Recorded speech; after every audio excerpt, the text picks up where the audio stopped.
అందరికీ నమస్కారం. నేను కృపాలక్ష్మి, గంగాధర్ నెల్లూరు కాన్స్టిట్యున్సీ వైఎస్ఆర్సీపీ ఇన్ఛార్జ్ మాట్లాడుతున్నాను. నిన్న మనం చూసినట్లయితే మాజీ మంత్రివర్యులు రజనీ గారి పట్ల సిఐ గారు ప్రవర్తించిన విధానము చాలా బాధేసిందండి. ఒక ఎక్స్ మినిస్టర్ గా వర్క్ చేసిన రజనీ గారి పట్ల పబ్లిక్ ప్లేస్ లో ఆ సిఐ గారు ఎంత రూడ్ గా ప్రవర్తించినారో మనమందరూ చూసాము. నేను ఒకటే అడుగుతున్నానండి, నార్మల్ గా ప్రజలకి ఏదైనా ప్రాబ్లం వచ్చినా ఒక మహిళలకి రక్షణ అనేది కల్పించే వ్యవస్థ వచ్చి పోలీస్ వ్యవస్థ. అలాంటిది పోలీసులే మహిళ అని చూడకుండా ఒక ఎక్స్ మినిస్టర్ గా ఆమెకి ఇవ్వాల్సిన గౌరవం ఇవ్వకుండా పబ్లిక్ ప్లేస్ లో మేడం గారిని అలా మాట్లాడడము చాలా బాధాకరం. అంతేకాకుండా మేడం గారు సిఐ గారు అని చెప్పి ఆయన పోస్ట్ కి మేడం గారు విలువ మర్యాద ఇచ్చి మాట్లాడుతున్నప్పుడు ఆయన మాట్లాడిన విధానము మనమందరం నిన్న వీడియోలో చూసాము. ఇది ఎలా ఉందంటే, ప్రజలు ఏదైనా కష్టం వస్తే వెళ్ళి చెప్పుకోవాల్సింది ప్రజల్నే వీళ్ళు ఇబ్బంది పెట్టేటట్టు మనకందరికి బాగా తెలుస్తుంది. అలానే సిఐ గారు మాట్లాడిన విధానం కూడా మనం చూసినట్లయితే, మీరు ఎక్కువ మాట్లాడినారంటే మీ పైన కూడా ఏదో ఒక కేసు ఫైల్ చేస్తాము అన్న విధానంతో మాట్లాడినారు.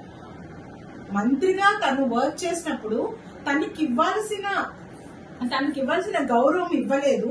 అండ్ ఆయన మాట్లాడిన విధానం ఎలా ఉందంటే, ఎక్కడ అన్యాయం జరుగుతుందని మేము అన్యాయం అని నిలదీస్తే వెంటనే కేసులు. ఈ కూటమి ప్రభుత్వం వచ్చినప్పటి నుంచి మనం చూస్తానే ఉన్నామండి. ఎక్కడ చూసినా మహిళల పైన అరాచకాలు, కేసులు. మనం ఇప్పుడు ఏ పొజిషన్ లో ఉన్నాము, మన దేశం ఎలా ఉంది, అక్కడ యుద్ధం జరుగుతుంది. మన కోసం ఎంతో మంది ప్రాణత్యాగం చేస్తున్నారు.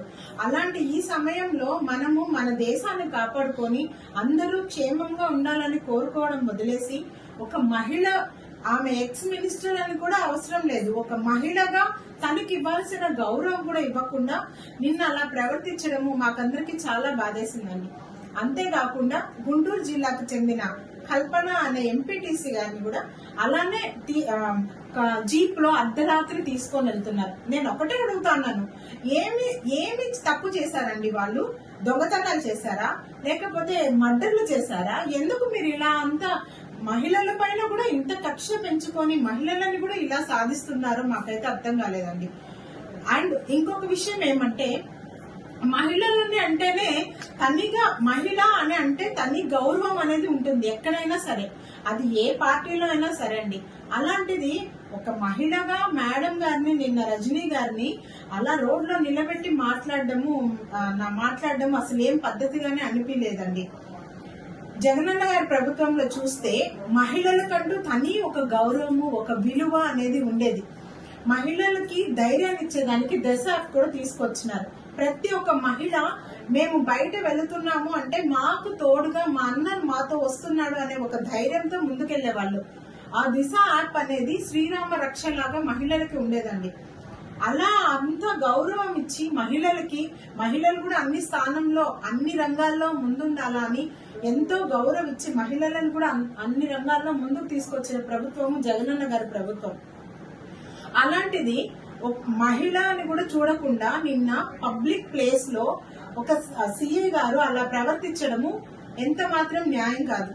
మేము కూటమి ప్రభుత్వానికి ఇంకొక విషయం నేను చెప్పాలనుకుంటున్నానండి. నిన్న సిఐ గారు రజనీ గారితో మాట్లాడేటప్పుడు అక్కడ కనీసం ఒక లేడీ ఆఫీసర్స్ కూడా ఎవరు లేరు.